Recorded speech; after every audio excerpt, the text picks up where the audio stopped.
Assalamualaikum warahmatullahi wabarakatuh. Perkenalkan, nama saya Afifa Wardah dengan NIM 22053116. Saya akan mempresentasikan tugas akhir saya yang berjudul Sosialisme sebelum Marx, mencakup konsep sosialisme atau komunisme utopis dan sosialisme komunitas bersama. Baiklah, saya akan menjelaskan sosialisme sebelum Marx. Sejak awal dikembangkannya ajaran liberalisme kapitalisme mengandung berbagai reaksi yang kritis dari berbagai pihak. Reaksi ini tiada hanya dalam bentuk perdebatan secara teoritis, melainkan juga dalam bentuk gerakan politik. Di bawah panji-panji kapitalisme, tahap awal di Eropa, golongan borjuis mulai menguasai negara. Oleh kaum borjuis, negara dijadikan sebagai kekuatan dan alat untuk mengatur organisasi, ekonomi politik, dan kemasyarakatan untuk memenuhi berbagai kepentingan mereka.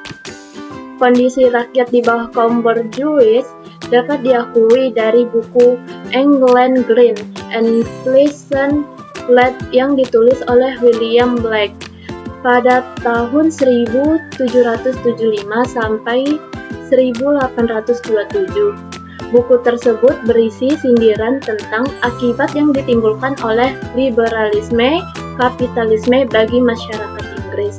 Saya akan menjelaskan materi berikutnya tentang konsep sosialisme atau komunisme. Sosialisme dasar dari negara sosialisme yang merupakan sebuah paham yang mana lebih dahulu mengedepankan kepentingan bersama daripada kepentingan individu. Dengan mengedepankan kesamaan serta persamaan untuk mencapai tujuan, yaitu untuk memajukan kesejahteraan dan kemakmuran masyarakat secara bersama. Dan dengan daya ideologi ini, yaitu ingin menghapus kesenjangan tersebut. Paham ini muncul sekitar pada abad ke-19 setelah Revolusi Inggris. Para tokoh yang mempelopori perjuangan tersebut antara lain adalah Karl Marx, C.H. Saint-Simon, F.M. Carlisle Fourier, Erwin Charbert, William Willing, dan Louis Blanc. Maka paham ini pun akan membawa dampak positif dan negatif. Antara lain adalah dalam masyarakat tidak lagi terjadi ketimpangan antara yang kaya dan yang miskin karena adanya penyamarataan sosial, serta dalam masyarakat sudah memiliki rasa solidaritas yang tinggi. Dampak negatif dari adanya paham ini adalah masyarakat yang menganut paham ini kurang berkembang dan tidak bisa berinovasi karena adanya penyamarataan hak yang menyebabkan potensi anak bangsa tidak dimanfaatkan dengan baik, serta paham ini terkadang kurang memperhatikan masalah hak asasi manusia karena adanya rasa solidaritas yang tinggi dalam masyarakat tersebut. Selanjutnya, komunisme. Dasar negara komunisme merupakan paham yang lebih mengedepankan kepentingan umum daripada kepentingan pribadi maupun golongan atau kelompok. Ideologi ini menganut bahwa alat-alat produksi, baik itu berupa tanah, modal, serta tenaga kerja, adalah milik bersama, karena dalam paham ini tidak mengenal adanya kelas atau kasta dalam masyarakat. Dalam ideologi ini memiliki beberapa nilai yang terkandung di dalamnya, antara lain monoisme merupakan sebuah asas yang melawan adanya penggolongan dalam masyarakat atau kasta. Kekerasan yang digunakan untuk mencapai sebuah tujuan. Selanjutnya, alat produksi di bawah kekuasaan negara serta hak milik individu selanjutnya tidak diakui. Selanjutnya, negara bebas dalam mengukur masyarakat serta tidak diperkenakan memiliki agama atau ateis. Selanjutnya, utopis. Sosialisme utopis merupakan sebuah istilah untuk mendefinisikan awal mula pemikiran sosialisme modern. Istilah sosialisme utopis ini pada awalnya diperkenalkan oleh Karl Marx dan kemudian digunakan oleh pemikiran sosialis setelahnya untuk menggambarkan awal kaum sosialis intelektual yang menciptakan hipotesis masa datang dari penganut paham egalitarian dan masyarakat komunal, tanpa semata-mata memperhatikan diri mereka sendiri dengan satu cara di mana komunitas masyarakat seperti itu bisa diciptakan atau diperjuangkan. Kata utopia sendiri diambil dari kata Kisah Pulau Utopia karangan Thomas More. Robert Owen adalah seorang pengusaha yang kaya. Penderitaan yang pahit membuat berpikir bagaimana menciptakan suatu komunitas yang ideal, di mana kesejahteraan masyarakat sangat diperhatikan. Untuk itu, Owen membangun pabrik sebagai model untuk memperbaiki kesejahteraan para pekerja, yang disebut parallelogram. Ide Owen tentang sosialis dapat dilihat dari bukunya The New View of Society. Ia juga menuntut adanya partisipasi pemerintah, sama seperti Owen. Fourier dan Dallens juga berhasil merealisasikan pemikirannya dengan membentuk suatu daerah ideal yang berdasar asas pemikiran sosialisme. Tetapi sayang, komunitas-komunitas itu tidak dapat berjalan lama karena beberapa faktor. Yang pertama, oposisi dari beberapa kapitalitas. Yang kedua, kekurangan modal. Yang ketiga, tidak kuat bersaing dalam sistem kapitalis liberalisme. Yang keempat, kelemahan dalam pengelolaan. Dapat dikatakan bahwa pemikiran sosialis adalah bersifat utopis, bersifat angan-angan, dan terlalu naif untuk diikuti, karena dinilai idealisme marketing tinggi, tetapi secara teoritis praktis tidak bisa direalisasi. Barulah datanglah Marx. Ide sosialisme memperoleh landasan ilmiah untuk berkembang menjadi suatu yang realitas. Baiklah, saya akan menjelaskan materi berikutnya tentang sosialisme komunitas bersama. Sosialisme komunitas bersama adalah salah satu bentuk sosialisme yang menekankan pada pentingnya komunitas kecil dan mandiri.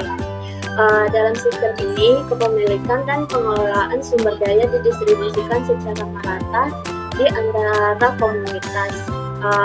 Anggota-anggotanya adalah Robert Owen pada tahun 1771 sampai 1858. Baru juga ada Charles Fourier 1772 sampai 1837 dan Louis Babbage 1811 sampai 1882. Robert Owen bekerja sebagai buruh di sebuah pabrik tekstil dan berhasil menjadi seorang pengusaha tekstil yang kaya raya dan mempunyai sebuah pabrik tekstil di Neulemak, Skotlandia. Waktu masih kecil harus bekerja siang malam, bisa dari jam 8 pagi hingga jam 2 subuh. Dialami oleh para pekerja lain. Untuk itu, Owen membayar gaji buruh dengan tingkat upah yang relatif tinggi dengan jam kerja yang rendah. Para pekerja diberi fasilitas yang layak oleh Owen, membantu peran pemerintah dalam membangun desa-desa komunal berdasarkan asas koperasi. Untuk merealisasi idenya, ia mendirikan percontohan-percontohan di New Harmony, Indiana, Amerika Serikat. Sayang, percontohan tersebut juga percontohan lainnya di Inggris tidak mampu bertahan lama. Charles Fourier seorang pengikut dari ajaran Saint-Simon yang di dalamnya banyak hal juga kesamaan dengan Owen. Bedanya kalau Owen mendirikan komunitas berdasarkan asas koperasi dalam sebuah parallelogram. Fourier mendirikan apa yang disebut Palages, arti pelaihan Palaxi merupakan suatu komunitas terdiri dari sejumlah 810 orang, 100 orang, hingga 1620 orang. Kesimpulan sebelum Marx, terdapat dua pendekatan utama dalam pemikiran sosialisme, yaitu sosialisme utopis mencakup gagasan tentang masyarakat ideal yang bebas dari ketidakadilan dan eksploitasi. Beberapa tokoh terkenal dalam sosialisme utopis adalah Robert Owen dan Carles Fourier. Mereka berpendapat bahwa sosialisme dapat tercapai melalui pembentukan komunitas-komunitas kecil di mana kepemilikan modal dimiliki secara bersama. Contoh eksperimen sosialisme utopis adalah New Harmony yang didirikan oleh Robert Owen di Indiana, Amerika Serikat. Yang kedua, sosialisme komunitas bersama. Sosialisme komunitas bersama adalah pendekatan yang menekankan pada kepemilikan bersama atas modal dan pengelolaan bersama untuk memastikan bagian hasil yang adil dan merata. Sistem ini bertujuan untuk mengatasi ketidakadilan yang dihasilkan oleh kepemilikan pribadi atas modal. Pendekatan ini juga mencoba menghapus hak milik pribadi dan mengubah ketidaksamaan kekayaan. Sosialisme komunitas bersama ini dibangun oleh komunis-komunis Marxian. Namun, kedua pendekatan ini memiliki kelemahan dan keterbatasan. Sosialisme utopis seringkali dianggap sebagai gagasan yang tidak realitas dan sulit diimplementasikan dalam skala yang besar. Sementara itu, sosialisme komunitas bersama juga menghadapi tantangan dalam mengelola, mengkoordinasikan produksi serta distribusi secara efisien. Perlu diingat bahwa pemikiran sosialisme sebelum Karl Marx telah memberikan kontribusi penting dalam mengembangkan pemikiran sosialisme dan komunis. Marx sendiri mengkritik dan mengembangkan konsep sosialisme dengan menciptakan konsep cara mencapai sosialisme yang dikenal sebagai Marxisme.